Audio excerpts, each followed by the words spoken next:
Hello guys, I'm back and today I'm with Ms. Benaz and we'll talk a little bit about chemical engineering drawing. And my name is Jeferson Costa. I'm a chemical process engineer with expertise in plant design, and it is a pleasure to have Ms. Benaz here with me today.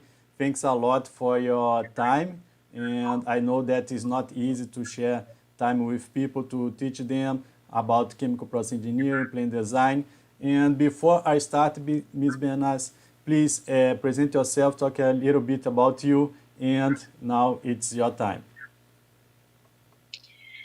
Hi, Jeferson. Thank you very much for inviting me to your live stream. It's very interesting that I can see you here because before this time I have never seen you, and it's my pleasure to be on your channel and talk about chemical process engineering and something related to it. And I really appreciate that you gave me this chance to be on your channel, and I want to say thank you so much. The pleasure is mine. And just to let you know, we have people from Saudi Arabia, Philippines, and Sandino from Philippines. He is a constant follower. Very nice to have him here. Hamad from India. And the Middle East names sometimes is very hard to me to pronounce that. Okay, I have Abdul from Saudi Arabia. So Kurdistan. It's the first time that I have seen someone from Kurdistan. Safiwan Ahmad. So we have people from many places to be with us today. And the first question is a question that I do to everyone that is my guest, and is how was your transition from when you finished your graduation and you get the first job? How did you prepare yourself to get your first job? Or how was it? Could you share with people that are here with us? Yes, sure. After my graduation from university, I was hired by a national Iranian oil company as a reservoir engineer, not process engineering. And it was a bit challenging for me, and I started to learn some content regarding reservoir engineering. So I passed some training courses. And it was very interesting for me because it is different from process engineering, and I get familiar with some content like as wellhead drilling, oil and gas reservoir, and something like this. And after a while, when the training courses finished, I noticed that this is not something I want because of the nature of the company. It was a client company, and they have more concentration and more focus on contracts rather than designing and engineering. So I decided to leave that job and start my work as a process engineering in an EPC company, and I have been working for this company over 18 years, and I like this company very well, and I do love my job. It's not very usual today to have so many years in just one company. How do you think? Why are you? Sorry for my headphone. Okay. Why do you think that you are so much time in just one company? What is the secret? That I'm staying in the same company, you mean? Yes. There is a secret or not? Yeah, it's a good question. Actually, the atmosphere in this company is very friendly, and a lot of professional experts are working in this company, and it is, to be honest, it is one of the best company in the Middle East. And and sometimes we are very so busy, but it's the nature of the companies in Iran because we have lots of oil and gas reservoir and stocks, and so lots of projects are defined in Iran, and sometimes we are busy. Just this is the only problem we are facing. But I like the atmosphere of my company because of it is very professional, and it has a friendly atmosphere. It's very important too. These are the factors that keep me in this company for many years. The work is important, but people is important also, for sure. And I have seen that you have a bachelor in science and you completed that with honor. You have also a master.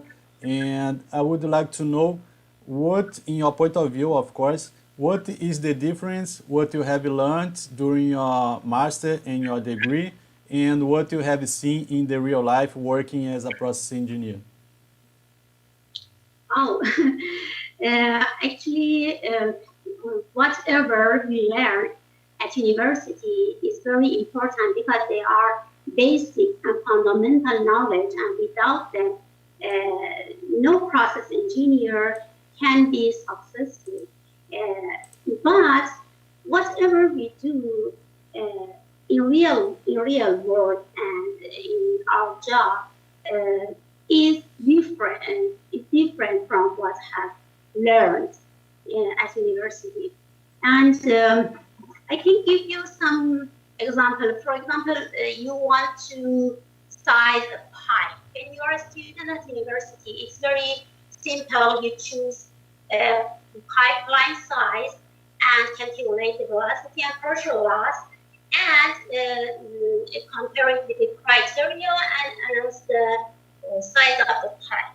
But when you are working and want to choose a practical pipe, it is a bit different. For example, you need to consider pipe thickness, especially of the pipe, and the nature of the fluid, because sometimes, for example, consider a fluid that has very high viscosity, and you calculate friction factor by a simple equation, but it is not suitable for that fluid. At university, you don't have any worries about if this line is good or not. But when you are facing a real project, you have to choose suitable pipe for that fluid. And another example, for example, heat exchanger designing. For example, shell heat exchanger. At university, we only calculate the area of the transfer. That's it. But when we are designing a heat exchanger, we have to calculate and define all the details. For example, number of tubes, number of baffles, bucket spacing, considering vibration, pressure drop, velocity, and lots of parameters have to be taken into account. So academic knowledge is very important because they are basic knowledge and to know them. But practical work is different, and there's no way always facing to the work. You are a process engineer for more than 18 years. And would you say that there is something like, I will get at the top after so many years? It is possible to say that how many years it takes to know everything about your job? Is it possible? How many years does it take to be a professional, you mean, to be an expert? Yeah, there's something like that, or yes, can be. Okay. The answer to this question is very difficult because it takes a long time. maybe 20 or 30 years after that, you can say I'm a professional process engineer. Even it depends on the person who is working in the process engineer. If a person has good knowledge and work hard and study enough, maybe this time takes maybe less time. It needs for being a professional process engineer. And another problem is that process engineering has many branches. For example, oil refineries, gas treating plants, water treatment, upstream and upstream industries, and petrochemical industries. And it is not only a branch that you can concentrate on it and say, okay, I'm a professional, I know everything. It's very difficult to say that I'm a professional or an expert that knows everything. It takes a long time. Okay. I can say you that I'm about 14 years or 15 years of experience, but I'm always learning something new. And these days I'm studying again the pressurization system, something like that. And we always find something new to add to our knowledge. So Yeah, I agree with you. It's the same problem I'm facing all the time. And the main subject of our presentation is related to cause and effect matrix. But before talking about that, I would like to know with you how is the importance of the engineering drawings for our plan design? And if you can name some of them before we start your presentation. Before I answer your question, let me say something about our planning. As you know, first we plan to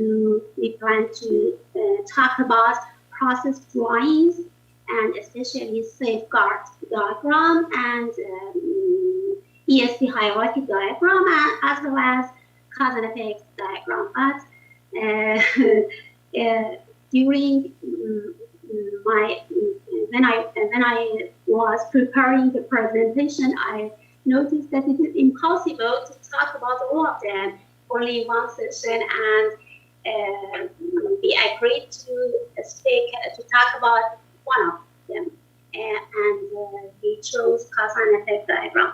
And but anyway, I prepared some brief description about different kind of diagrams in process engineering, and we will have a brief description about them on presentation, and after that we can talk about the cognitive diagram. Okay. Okay. Do you want me to share my presentation? Or if you have any questions, please let me know. Yes, I want to, and let me know. You will be able to share this presentation with us after the meeting, or is something that it's only to be live? No. I will share. I will share my file on LinkedIn, and actually, maybe I shared that part related to cause and effect diagram because the brief description and other diagrams is not a comprehensive content. So regarding cause and effect diagram, I will share the file on LinkedIn, and I will appreciate any comments, any questions, and I will answer any question on my LinkedIn. Yeah, I will share it. No worries. Okay, thank you. And guys, take a look on that. And you can start your presentation. Thanks a lot for preparing a special presentation to us. Yeah, let me share my screen to you. And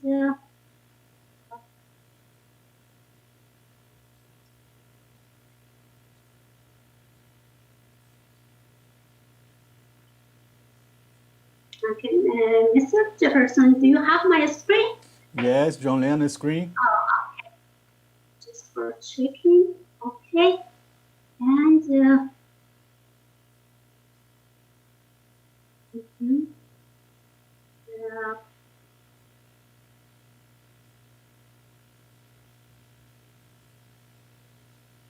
okay. Uh, as a class, we are going to talk about cause and effect diagram for process plants. And before I start to talk about the cause and effect diagram, I want to have some brief description about um, different diagrams in process engineering. Process diagrams can be categorized as block flow diagram, process flow diagram, piping and instrumentation diagram, which is PNID, cause-and-effect diagram, and safeguard diagram, and finally ESD hierarchy diagram.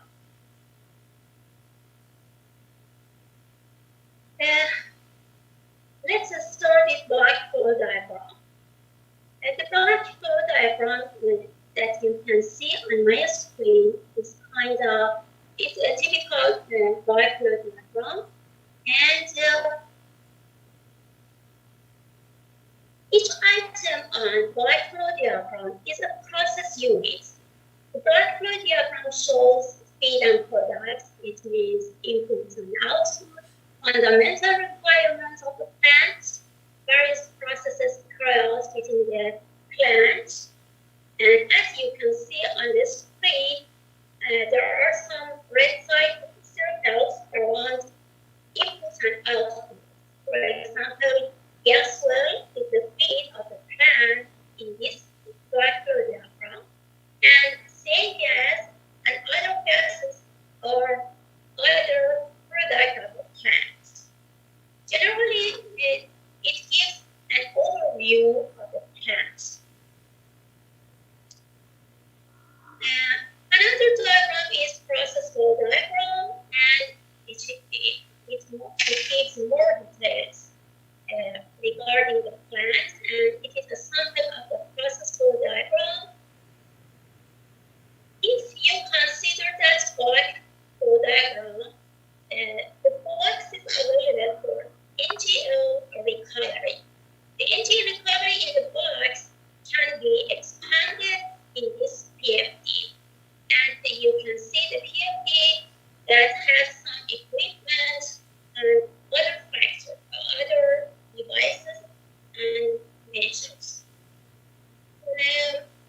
As you can see, a process flow diagram shows many equipment within a process or utility unit, the control room, all control rooms and main instruments, process lines between equipment, and operating condition of the instrument equipment.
Yes. Yeah. And it shows all switches for shutdown of safety and relief plans brought through these pressure regulating valve, control valves, the pressurization valve, or golden valve, all ESDVs, I mean emergency shutdown valves and AO valves, and design pressure and temperature and set point for pressure reading device and check guns, ESD logic, and interlock. All of them are shown on a safeguard flow diagram. And we have another diagram which is called emergency shutdown hierarchy diagram, or ESD hierarchy diagram, or ESD ladder diagram. It is a circle, and if I do the one part, you can see more details. And you can see emergency shutdown logics and the causes that activate each ESD and the effect or action of that emergency shutdown logic.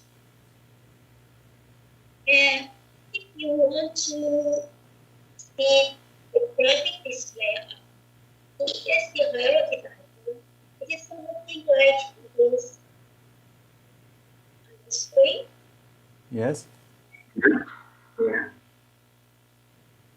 Now, let's see what items to be shown on ESD hierarchy diagram.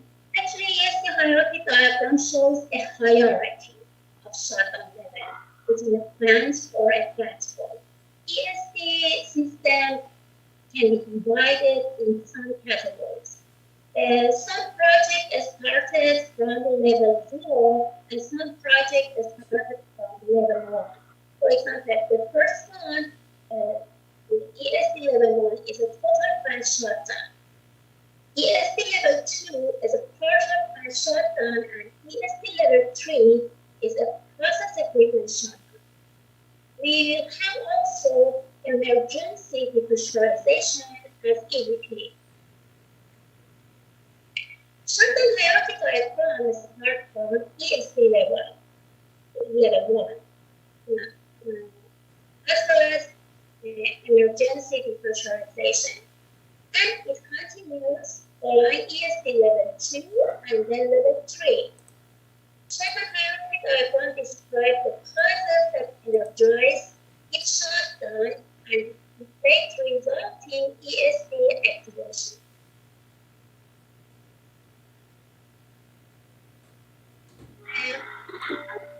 This was the description of the process diagrams. And before I start cause and effect diagram, I want to explain about some fundamental concepts regarding cause and effect diagram, which is control, monitoring the shutdown of the process plant. On this screen, you can see a sample of control and monitoring on shutdown of the plant and with a graphic display.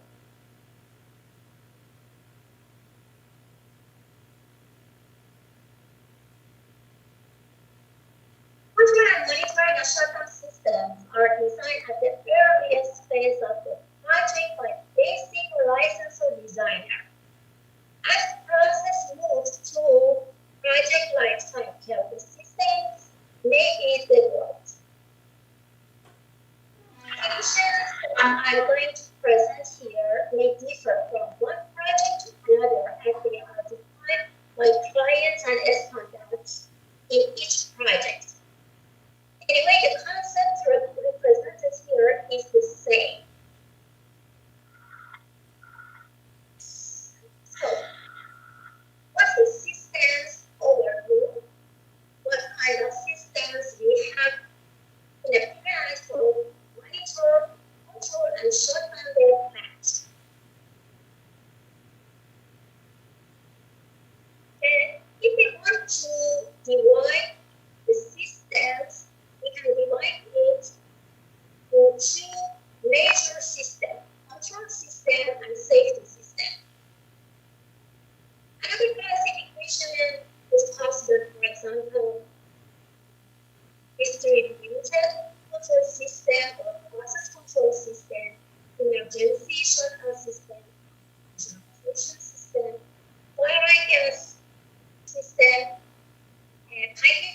fulfills basic packaging needs, such as burger management system, machine control system, packaging monitoring system, and so on.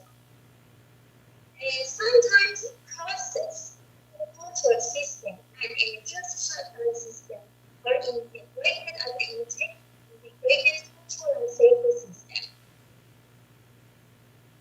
which is called ICSS.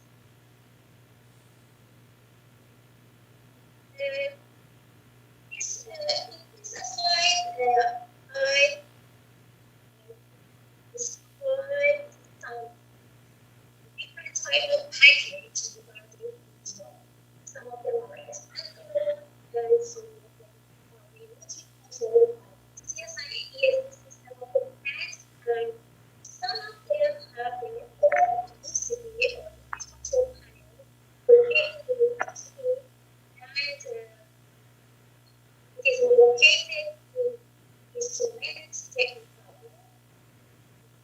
And PCB is connected to PCS and EM shutdown system for monitoring control and functions and shutdown. Okay, Ms. Bernas, yeah. you have talked that depending on the project, you can have this kind of system integrated or splitted, and it depends on the customer requirements or it depends on the standards. How the chemical process engineer should know if he will do an integrated document or it will be a separated one? Actually, integrated process control, process and safety control are represented by some companies such as Honeywell, and I think some other companies. And it is actually a modern and new technology, and the traditional system was for separate control system and emergency shutdown system. Control system was separated from safety system. Some clients prefer to have these two systems separate from each other, and they choose different vendors for each of them to have more reliability regarding safety of the system. It depends on the client, and it depends on how much money you are going to spend for safety and control system, and it depends on the specifications and standards that's used in each country, and each client wants to be followed. So when a project is awarded by a contractor or by a designer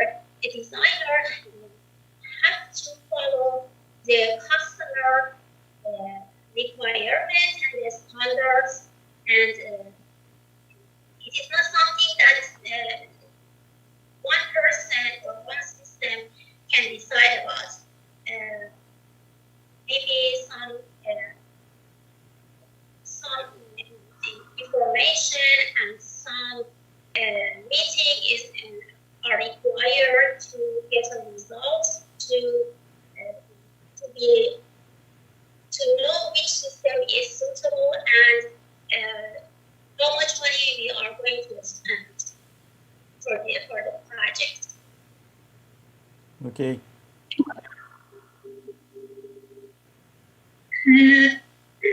As I said, systems are divided to control system and safety system. Let's talk about control system. Control system works at normal condition.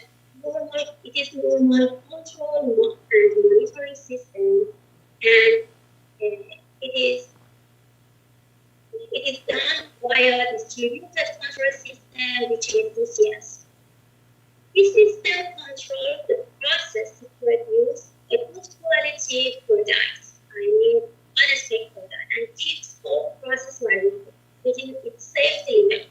This system is including process control loops, process interlocks, process monitoring, alarms, and switches and push buttons.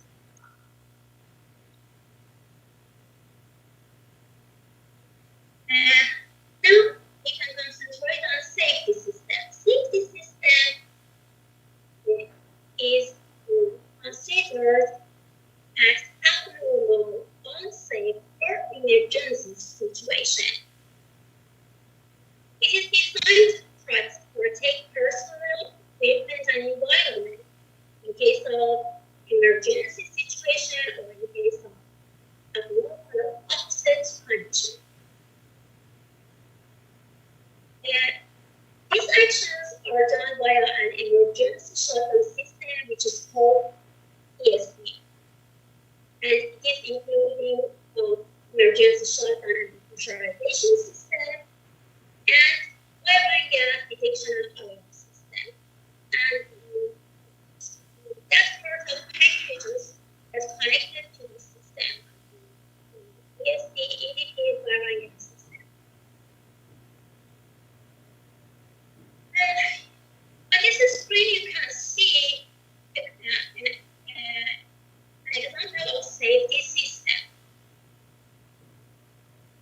If you see this table, we have low suction gas pressure, and we have gas pressure low here. And ESP will be generated, and the result is closing of the valve. Let me zoom the screen.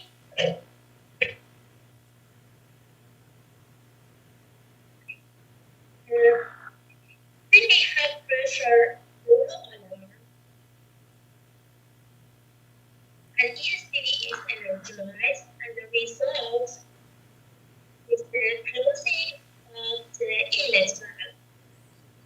So what the matrix does is to show to the who is consulting that if I have, in this case, if I have a very low inlet pressure at the system, the control, the PT and the PI will get that, send it to the PLC or SDCD, and the logic will ask the valve to close. In this case, the tag of the valve is HSV1, right?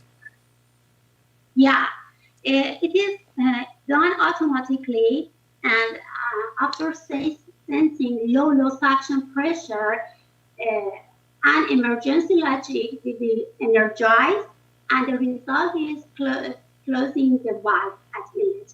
Maybe it has other effects. We will talk about them, but it is a sample. Low suction pressure is an abnormal condition, and we have to protect the system by closing, for example, inlet valve. And this is described in this matrix, and it is shown in PID as well. Yeah, and in this matrix, you have only valves related to safety, right? Not to control, only to safety. So it is easier to the team identify how many safety valves for safety system, right? Automatic valve for safety system we have, what they do, what they don't, and something like that. Is that correct? Yeah. As you told, it is more common that only safety system is described in this chart, not control system. Yeah, it is common that only show the safety system, but depends on the project. In some project, I will explain it in other slides. That some projects would like to add interlocks, which is process control system related to process control system in this matrix. But it is preferable that only safety systems are described in this matrix. Yes, you are right. Okay. Okay, and next slide.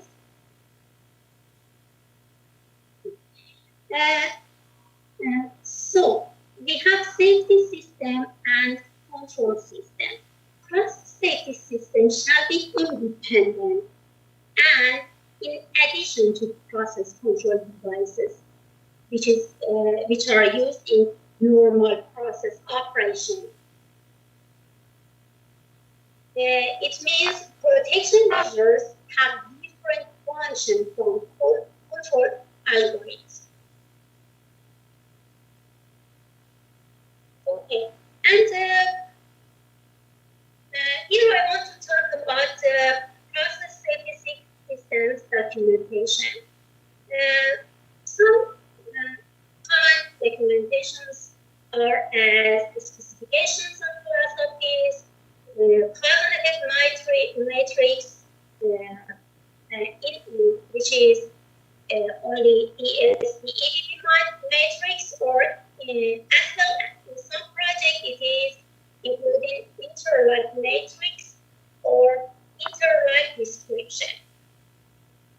Process safety system also has alarm and trip set point list and diagrams such as ESD hierarchy diagrams and safeguard diagram and logic diagram. It is also included a study report such as spill study or depressurization study. And now we can talk about cause and effect diagram. This introduction. Any question up to here? No, up to this point, I think not. Okay, cause and effect diagram. Then safety system of a process plan is designed as we talked about earlier. It is required to evaluate the system. Cause and effect analysis is one of the basic documents for safety analysis of a process plant. What is cause and effect diagram? Cause and effect diagram is presented as a form of matrix, and it is used to describe interlocks and shutdowns. Although process interlocks are usually defined with process or distributed control system, in some projects they are also presented in cause and effect diagram. But some projects we provide separate documents, one for interlock description or interlock table, the other for cause and effect table or cause and effect chart.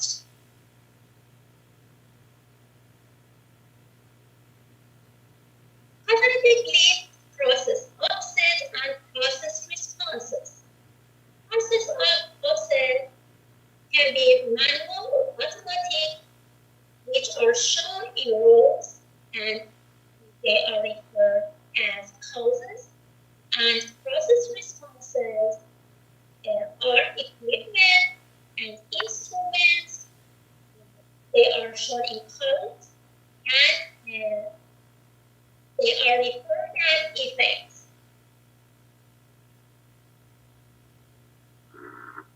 What is the purpose of cause and effect diagram? Why we prepare cause and effect diagram? Cause and effect diagram is prepared to translate it to program logic by causing system engineered and implemented in shorter logic diagram like logic. The logic will always monitor the plants during operation and goals to maintain the required safety function.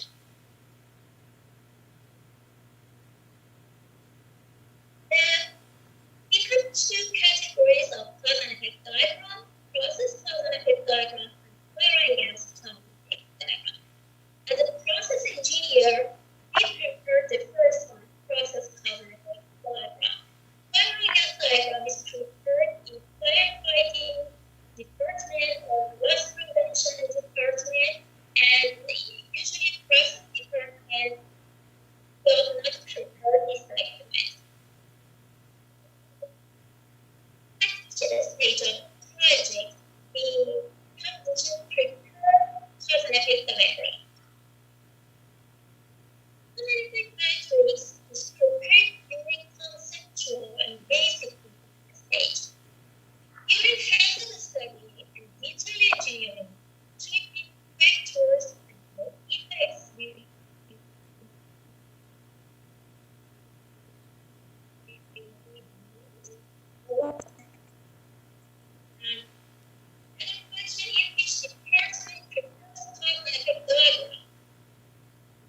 in my company, process engineering department prefers cause and effect diagram. And so, in some companies categorize cause and effect as a part of process diagram. Some companies consider cause and effect an instrument with deliverables. Anyway, that's specials. I have seen that besides, although there is an engineer, it can be the process or instrumentation, there is a responsible to issue the document, but in fact, the development is multidisciplinary, right? Yeah.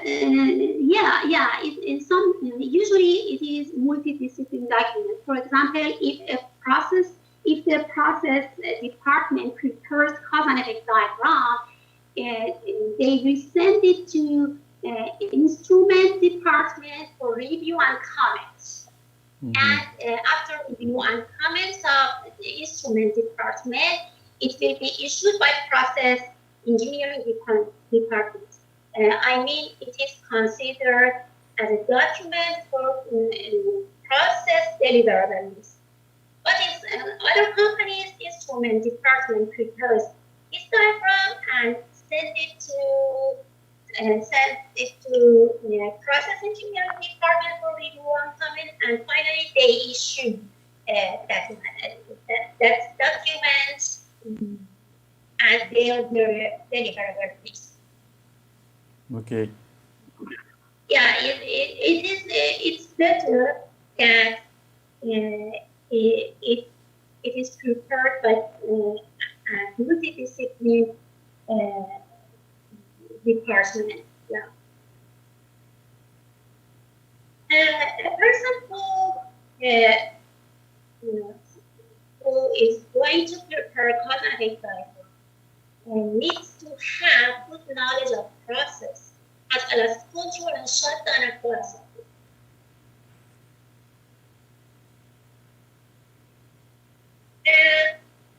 How we can prepare cause and effect diagram for process plants? As we discussed, cause and effect is presented as a formal matrix, and the causes are listed in left section, while the effects are listed on top section. Both are described in form of technical term with their descriptions, and maybe additional information such as PID number is added. The whole column intersection is marked as cause effects. Cause or process offset, manual or automatic, is including tripping factors, functions relevant to stages that activate the instant interval and effect of our process responses, such as Goodies, equipment, instruments that will be shut down, the stop and start, close and open, after energizing an ESC or an interlock in the transfer case.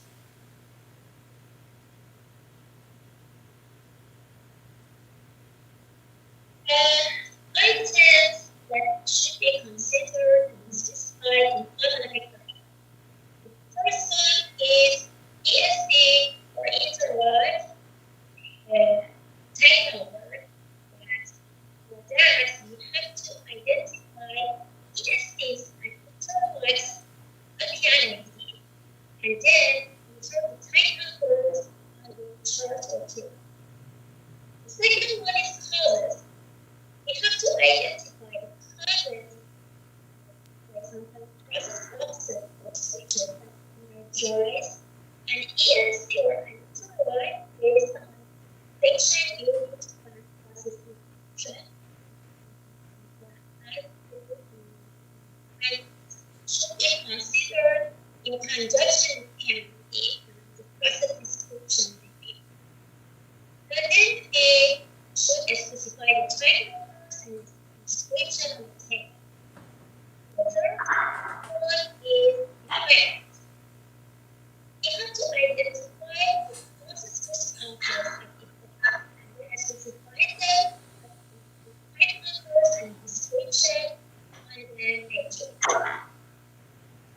Ms. Benaz, I know that it depends from project to project, but how many hours if someone needs to fill a data sheet for our estimation, do you think that one should consider? How do you measure that?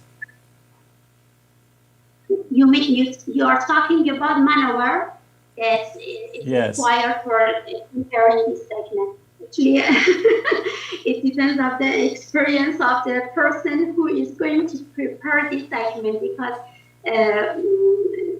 experienced engineer certainly spends less time than a person who is going to prepare the cognitive for the first time. But actually, I have to check a document. We have a document in my company that the average man-hour for preparing each document, and I don't know, but I think at least it takes 10 hours for each PNLD to prepare the cognitive.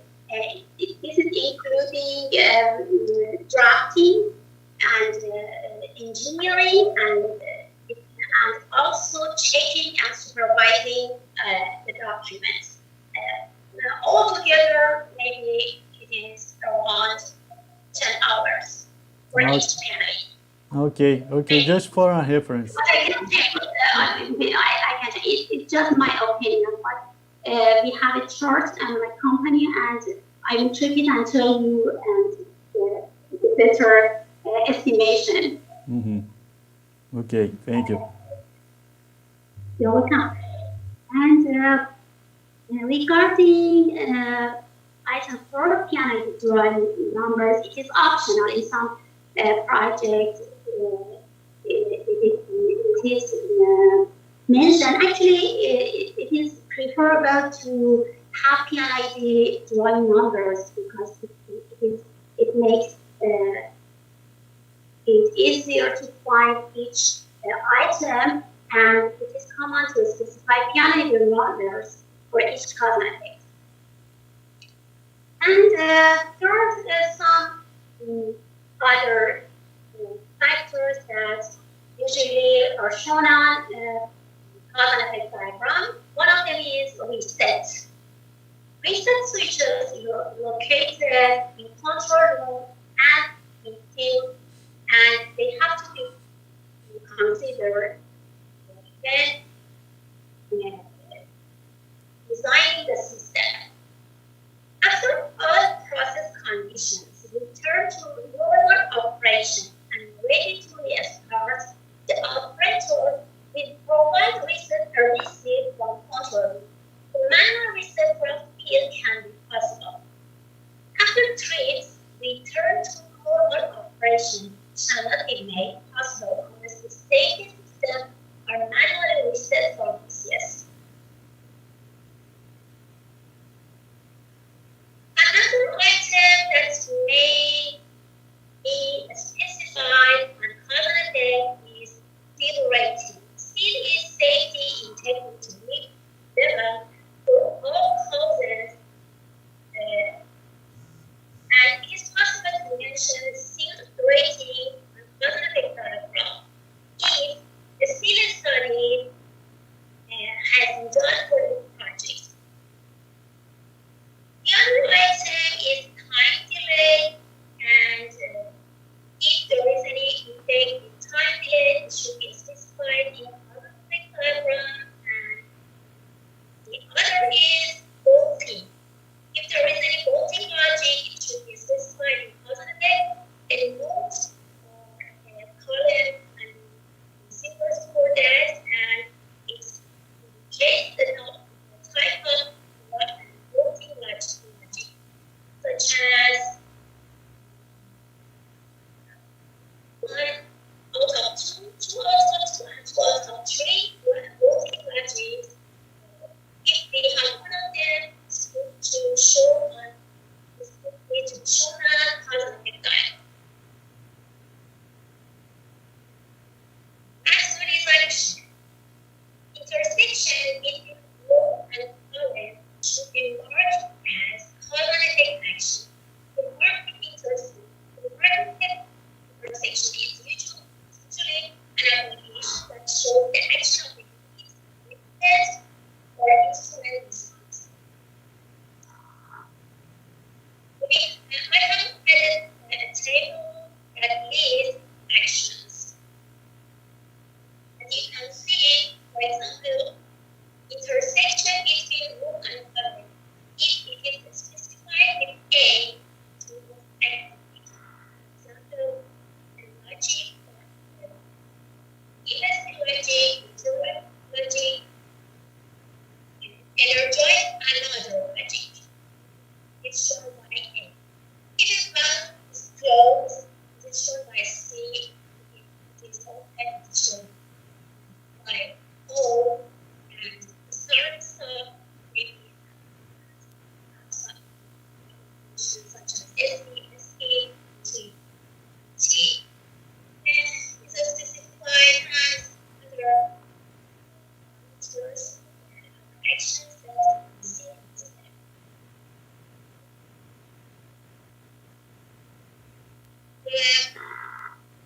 This is my latest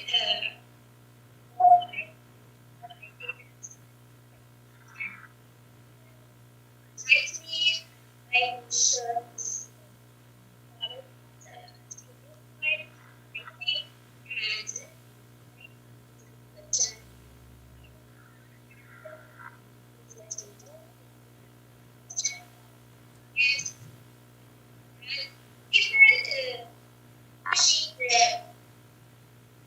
presentation, let me have an example. Okay, I want to show an example. Hot haircut. So, as you can see, it has some emergency shutdown, some interline. It has transmitters and communication switches. And on this one idea, first of all, we have to specify ESP logic. For example, The ESD, it will be described in the cause and effects matrix. Is that correct? ESC, you mean? Yes. ESC, yeah. It's a logic for emergency shutdown. That it is activated by a cause or some causes, and when it is activated, there are one or more effects that should be specified on cause and effect diagram. So, it is ESC 363, and it is not let me have an overview of the common diagram. Causes are described in this column, and there is a column for ESC or interlight numbers, and each ESC or each interlight may have one or more causes, which are specified at the left of the table. So the first one, ESC 363, it is the analytic number, and we have to look at the PNID when it is energized. Okay, let me find it. It is ESC 363, and you can see there is a temperature transmitter that sends the temperature, and it energizes this ESC. Then the temperature reaches low. Low level of temperature of the fluid inside the vessel, it activated ESC 363. Okay? Okay. So, in this table, okay, ESC is 363, and high temperature.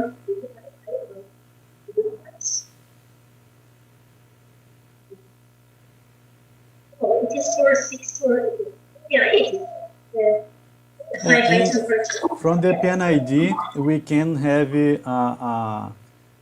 some hints or some tips what's happening, right? Because ESD is related to very high temperature because we have a HH, and the ESD 364 is related to low temperature, right? Exactly. Yeah, exactly. 363 is related to temperature high, and 364 is related to temperature low.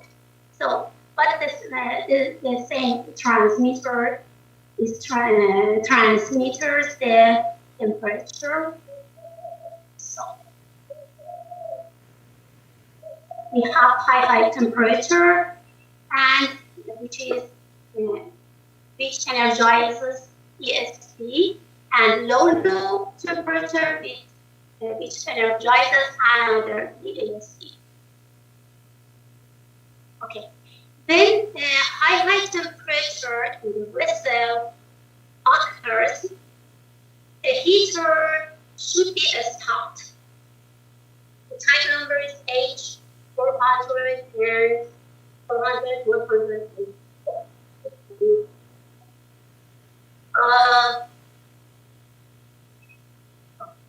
As you can see, ESP 363 acts on this heater local panel. Mm-hmm. And high temperature, ESP stops the heater from heating the fluid inside the vessel. And it is shown in this part.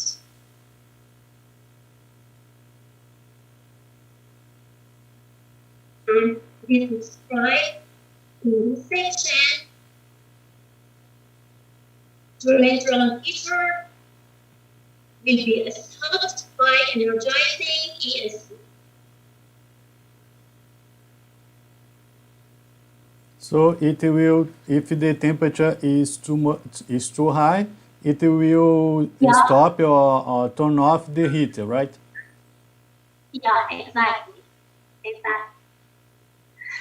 And when we have lower temperature, the pump should be stopped because not to not to pump the fluid to the downstream and cold fluid to the downstream. Look at the packaging. ESC 364 acts on the pump motor and it stops the pump from pumping the fluid, as you can see here. It stops the pumping. Yeah. If you have a note here, note 8, the pump will be stopped when the fluid temperature is below 5 degrees centigrade. This is limitation. Okay, and we have another ESC here, and it is 359, which is generated by sensing the level of the vessel. Then low level alarm is triggered. Okay. And when we have low alarm inside the vessel, this ESC is energized and it acts on the pump to start the pump. Yeah. Okay. And it is specified again in the type. Low alarm. The liquid level in the drum is energized. ESC and the activation of the ESC effect on the pump to start. If the project wants to interact to be described in this table, we can actually interact as well. We have some interacts that one of them is let's check. For example, when we have high liquid level inside the drum, when we have high liquid level inside the drum, an interact with the activated and this interact is called the pump. And then we have low liquid level drum, the pump that is start separation. These two interacts were used for establishing effects. Very nice, very nice.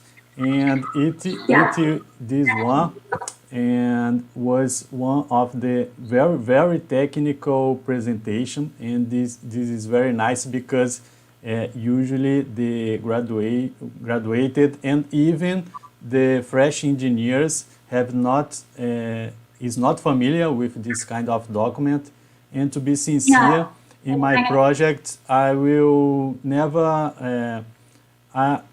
I have seen this one or two times in a hydrogen plant, but as much of my work was in air separation, I'm not so familiar with the cause effect matrix because we do everything in the control, and it's very nice to get familiar because when you start a new job, if your employer or if the interviewer asks you about cause and effect matrix, you can remember about the Ms. Bernard's presentation, and she will let this file available in her LinkedIn. So very nice.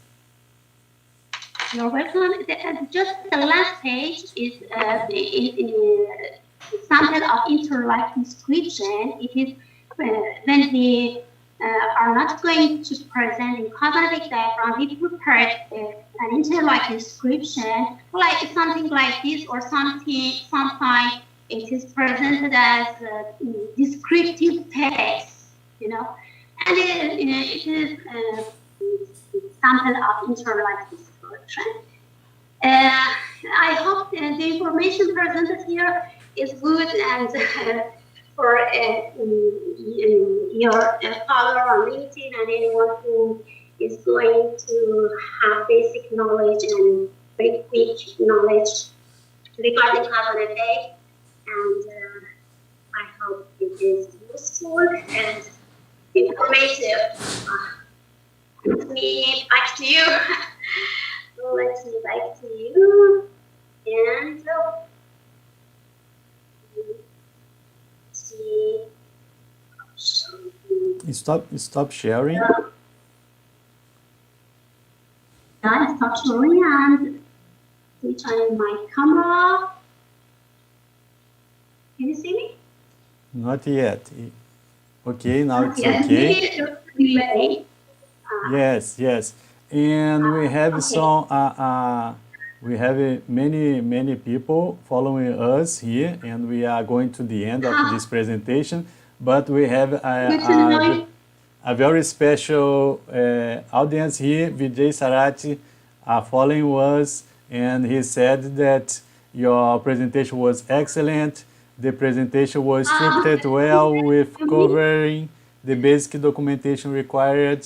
First, process flow diagram, PNID, safety guarding philosophy, and ESD hierarchy, waiting PowerPoint copy on LinkedIn. So if we approve it, everyone will approve as well. It would be a good idea if we can have other sessions for explaining about ESD hierarchy diagram, safeguarding diagram, and I think each of them needs one video streamline and or video section session. And yeah, if in future it's possible with you that we have other sessions for that kind of diagrams. Yeah. Ms. Bernas, just before we finish this presentation, you are already about 18 years old, experience in process engineering. And what is the next step? There is any other next step that you are planning to your career? Next step, actually, I would like to teach whatever I have learned during these years. And so I started to write a book 2 or 3 years ago regarding player network sizing and sizing and designing, including scenarios applicable to relieving studies. And but unfortunately, I couldn't finish it. Only I wrote 300 pages of that book, and 600 pages is left. And I wish I could find some time to finish it. Maybe I hope I can publish it in Persian and English as well. And it is one of my wishes that I have that I can want to complete that book. Okay, and before The I next step is teaching and sharing the knowledge you have learned during these years. That's very nice, because I think that we get in a point of our career that it's very nice to have the feedback that we are helping people, and with the internet it's easier to do that these days, because we can share typing on LinkedIn, for example, having a blog or a YouTube channel, and wherever. There are many options to do that, and I'm pretty sure that we will be able to do that. In fact, you are already doing. And before I let you give the final message to the audience, and I asked you to do this presentation here with me because when I let me tell you a secret.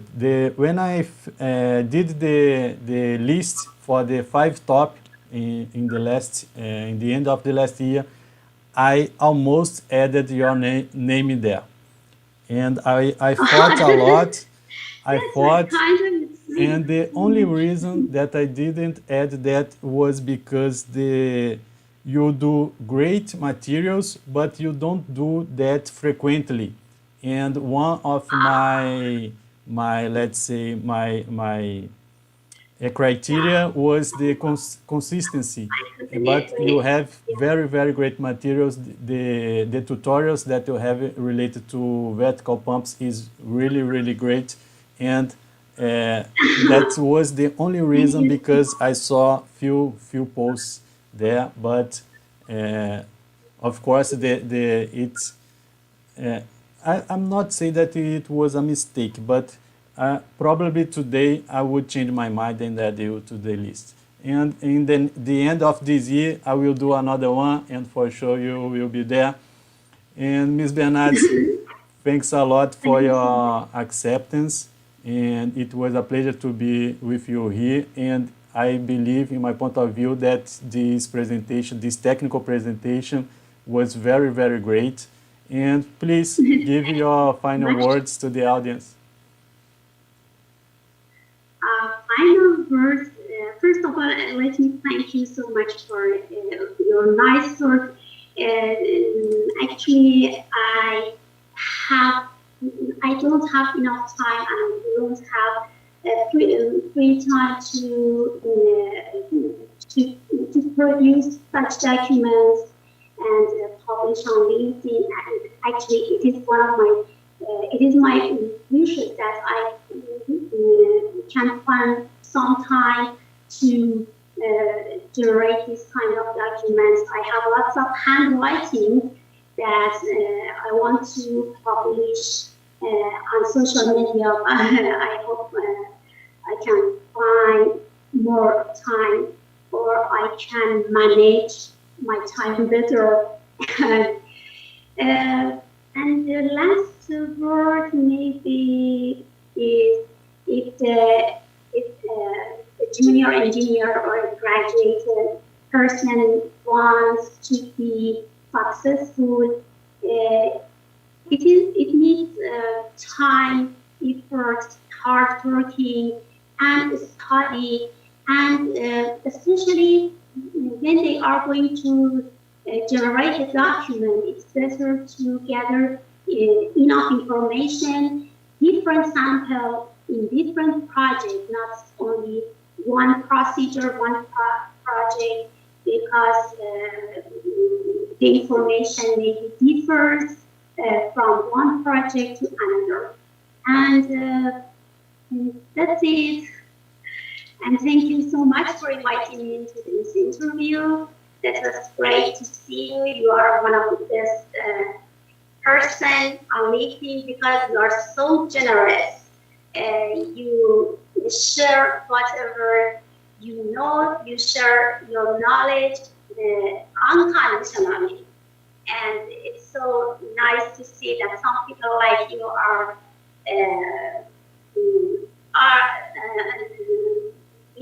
on the earth. You know, it's very easy that I see some people like you, and thank you for you and your followers for watching this interview, and any question and comments will be replied on my LinkedIn certainly. Okay, so guys, see you soon in the next Saturday. Thank you Bye so bye, Ms. much. Bernardes. Bye bye.